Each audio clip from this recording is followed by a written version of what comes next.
is the big moment, film lovers. Here they are, King Richard and Queen Elizabeth, the Emperor and Empress of Hollywood. The fans go wild.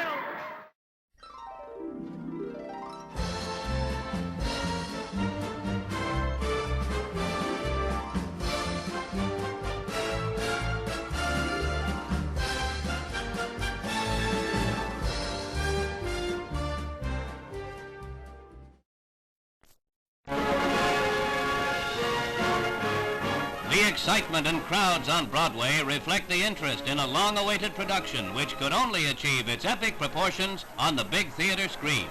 The film industry salutes all who gave of their artistic talents to bring Cleopatra to the movie-going public. Arriving with his wife at the New York premiere is Joseph L. Mankiewicz, the director-writer. Rex Harrison and his wife. As Julius Caesar, he shares top billing with Elizabeth Taylor and Richard Burton. Now arriving, Roddy McDowall. He is featured as Octavian. Ellen Hayes played Cleopatra 4 decades ago. Proceeds from the premiere of the $40 million production benefit the Will Rogers Memorial Hospital.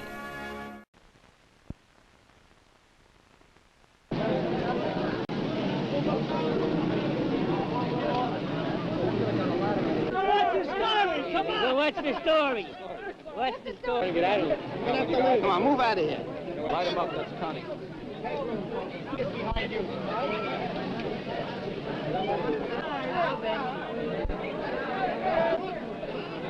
What's the story, Ray?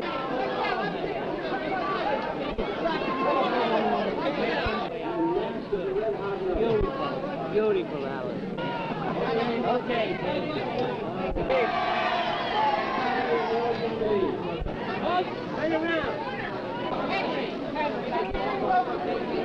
Come on up a little bit. Get out of the way.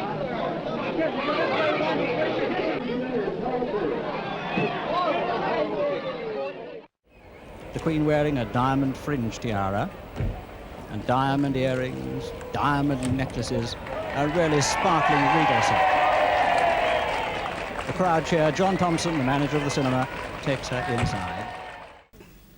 Other Lee Remick films, a lovely blue dress. What a beautiful colour that is, and how it complements her eyes, those beautiful eyes of Lee Remick. James Stewart, 75 films, which caps the number of films and books that Peter Ustinov's been involved in.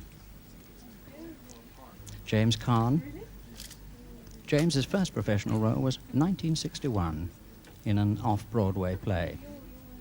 So he's one of the, I was about to say up-and-coming names in the business. He's very much arrived, particularly with his magnificent role in this film, where he plays the part of Billy Rose and co-stars with Barbara Streisand. And here's another girl. I was talking of girls who've gone up quickly in the film industry, but Barbara Streisand has lost no time in becoming, well, you could almost say a legend in a lifetime. She's a fabulous person and turns in a fabulous performance in this film, too, I can tell you.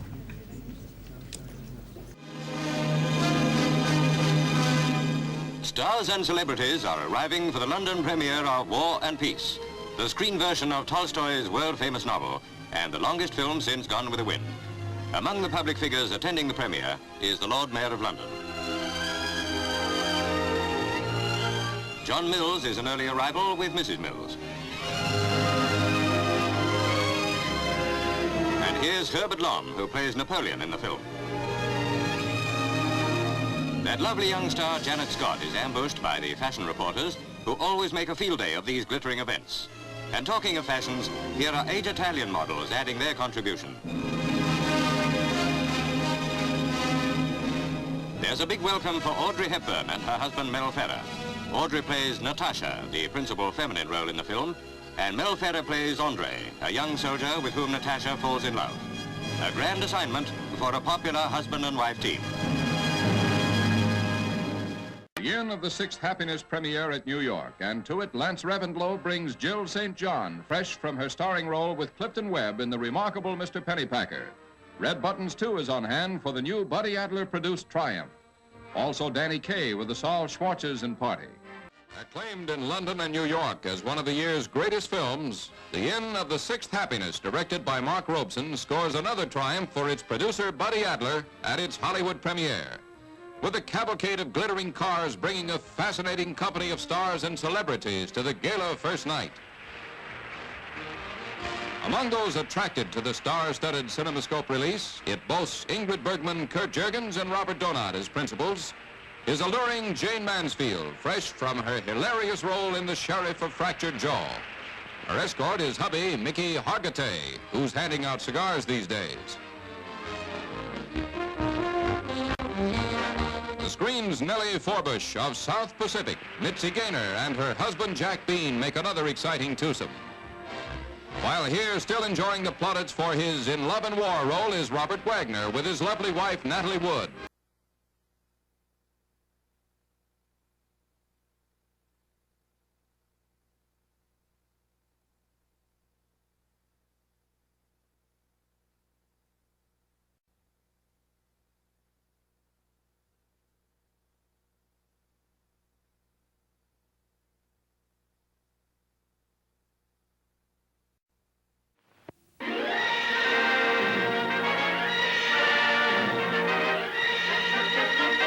$20,000 people gather at Cincinnati for the opening of the 20th Century Fox production, The Mark of Zorro.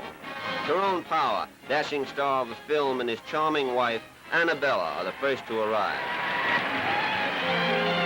Kate Smith also greets the huge crowd from a platform outside the theater.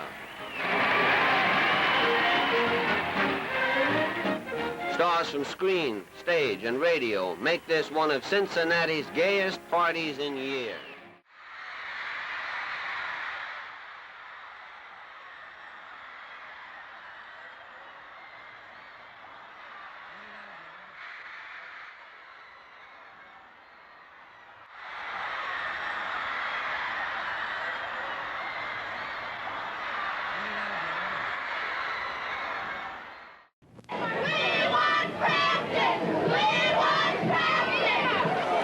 Frampton followers, Bee Gees worshippers, Alice Cooper cultists, thousands of them showed up outside of Radio City Music Hall to wait patiently for a glimpse of a great one, any great one.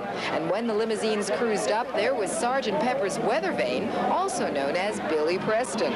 George Burns, accompanied by his ever-present blonde companion, was in good spirits. How are you doing? Good. I'm all excited. I'm getting in for free. In the film, Alice Cooper plays evil. He turns people's minds to jelly. What do you think about the movie? I think I'm evil in it. Did you mean to be? Yes, I'm very mean in it. But Frampton never showed up. He's still in the hospital recuperating from an auto accident. And horror of horrors, the Bee Gees slipped in through a side door. And I have some very bad news. I have just been informed that the Bee Gees are already inside. You're kidding. No. We've been here all day. No. Only premiere. I mean, that's ridiculous. What's a premiere for?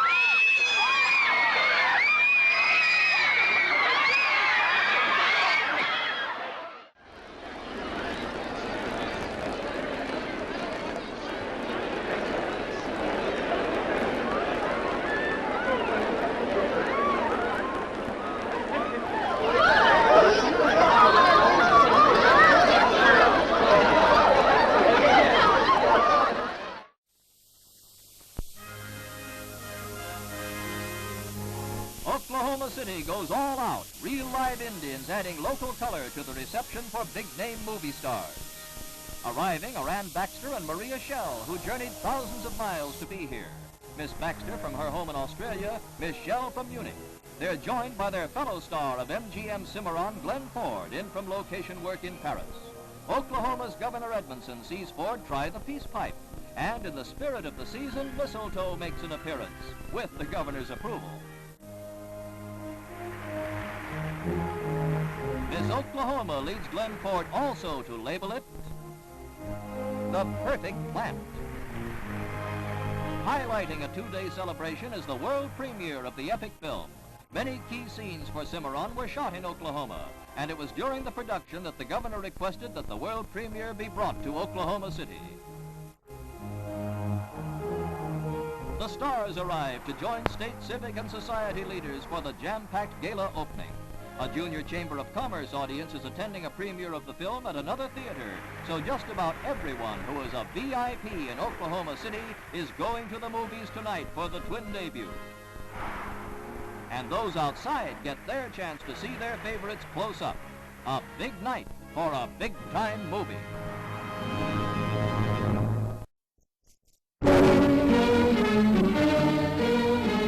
At the Capitol in Washington, a day of festivities marks a gala film premiere sponsored by the American Newspaper Women's Club.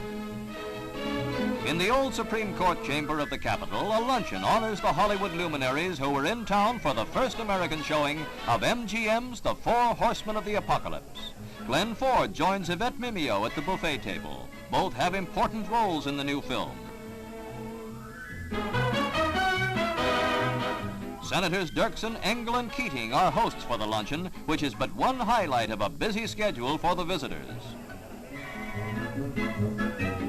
Later, there's a change to formal attire and a receiving line, which includes Glenn Ford, Connie Stevens, Director Vincent Minnelli and Mrs. Minnelli, Pearl Mesta and Mrs. Eva Bray, President of the Newspaper Women's Club.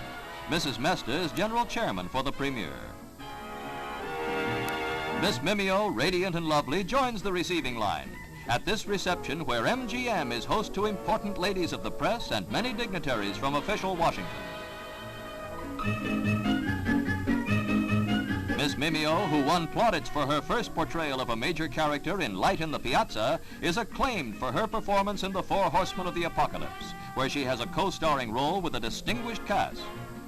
And now, the benefit premiere at Loew's Capitol Theater. The film version of Ibanez's immortal classic, hailed at its opening in Paris, begins its American run in Washington.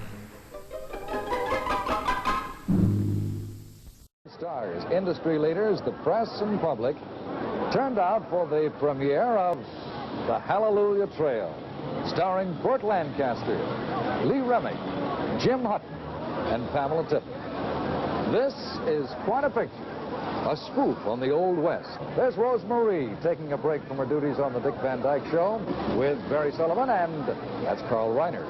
The director-producer of Hallelujah Trail, John Sturgis. He's done many an outdoor drama, but he changed pace for this comedy western. Actress Lee Remick also did a turnabout for her role, from an alcoholic in Days of Wine and Roses to the leader of a band of temperance ladies in Hallelujah Trail. Miss Remick, a wagon load of whiskey, and Burt Lancaster as a cavalry officer are the central figures. Columnist Army Archerd interviews the star, who's taken his first excursion into comedy for this film. The big special event at tonight's premiere is to be a huge Western-style circus tent party. Glenn Ford and Catherine Hayes, along with Anne Francis, are among the Hollywood notables heading for the big tent right after the premiere. Art Linkletter, who specializes in the funny side of life, comes to see this very funny movie. Sal Mineo and his date came to see the spoof of this 86 proof.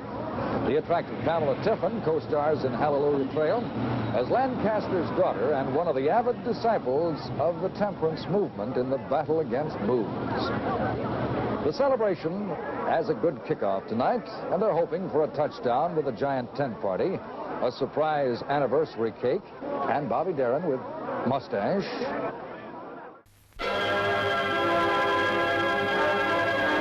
Needless to say, the Charlie Chaplin film premiere drew many thousands to Leicester Square, and the huge crowd was delighted when Charlie, on arrival, stepped out and greeted them.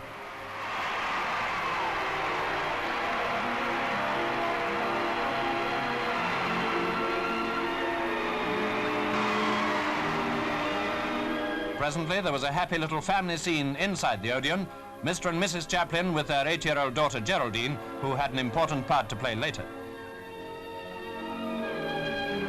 Princess Margaret's arrival provided a great thrill for the waiting crowds. She was received in the theatre by Lady Pamela Mountbatten, representing her mother, Countess Mountbatten, President of the Premier Committee.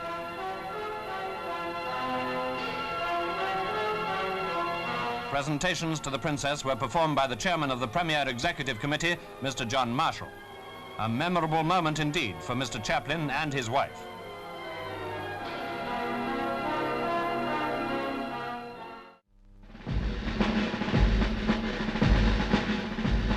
Paris, New York, and now London, all lit up for the charity premiere of The Longest Day, Darryl Zanuck's massive tribute to the Allied forces who landed in France on D-Day.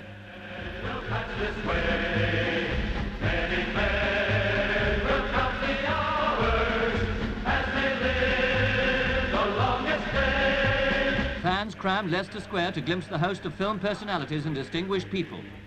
Darryl Zanuck and his discovery, Irina Demic, a star in her very first film. Kenneth More.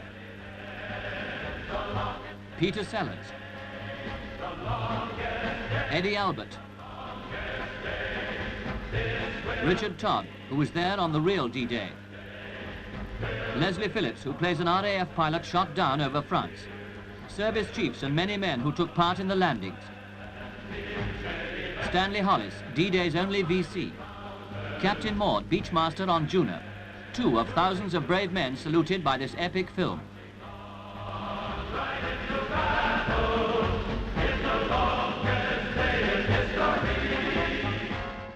Completely refurbished, New York City's famous Paramount Theater is the glamorous setting for the world premiere of The Young Lions.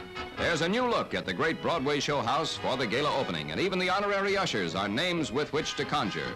Sarah Marshall, Gene Seberg, Polly Bergen, Lily Lodge, Geraldine Brooks, and Helen Gallagher are the sextet in the lovely new setting.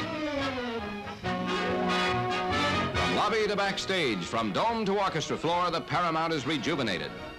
And a fortune in art is here to please the passing eye.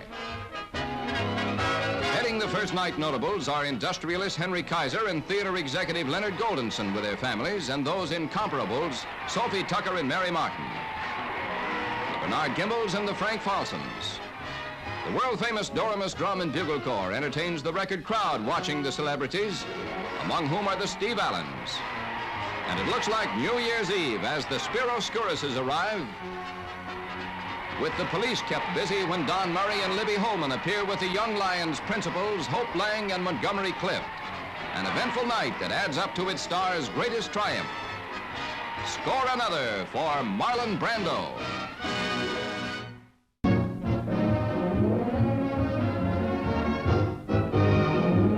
The Hollywood summer season is highlighted by a brilliant world premiere. Crowds collect autographs from the many celebrities on hand, including film actress Peggy Dow, co-starred with Arthur Kennedy in Bright Victory, Universal International's movie bid for Academy honors. Also prominently featured in the picture's cast are John Hudson, together with Julia Adams. Tony Curtis and Janet Leigh join in the gala opening festivities before the Carthay Circle with Ann Blythe. The new film tells the story of a blinded war veteran and his return to a life of hope and promise. Jeff Chandler, together with Donald O'Connor and his wife, and Lee Bonnell and Gail Storm, all are here, as is Stephen McNally.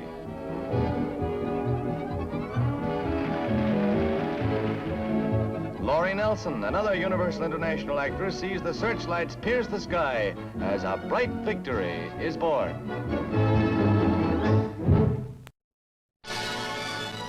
It's a gala opening. Army and Marine Corps units, tanks and all, turn out to mark the premiere of Warner Brothers' Breakthrough at the Hollywood Theater. Joan Crawford attends, accompanied by Breakthrough star Frank Lovejoy and Mrs. Lovejoy. Next comes another of the film's principals, David Bryan. Scores of stars are on hand. Here's Patricia Neal. Master of Ceremonies Gordon McRae interviews Breakthrough star John Agar. Included in the celebrities are Ruth Roman, Jack L. and Harry M. Warner. An honor guard of soldiers marches into the theater through eager crowds of fans to hail Breakthrough, a great motion picture tribute to the men of the First Army. What a night this was. The spy who came in from the cold gave Hollywood one of the hottest nights of the year. Now that's an usher, not a guard. But getting back to the Burtons, this was my treat. They were very gracious and charming. Richard Burton, the role he has in the picture is far different from any he's ever played. One he said he found very challenging. Miss Taylor, wrapped in that chinchilla, was naturally very proud of her husband, as well she might be. This choice and much wanted part was first offered to Burt Lancaster, who couldn't accept, but Burton was delighted when it was given to him. And then, much too soon, it was thank you, Miss Taylor, and Mr. Burton, and the interview was over.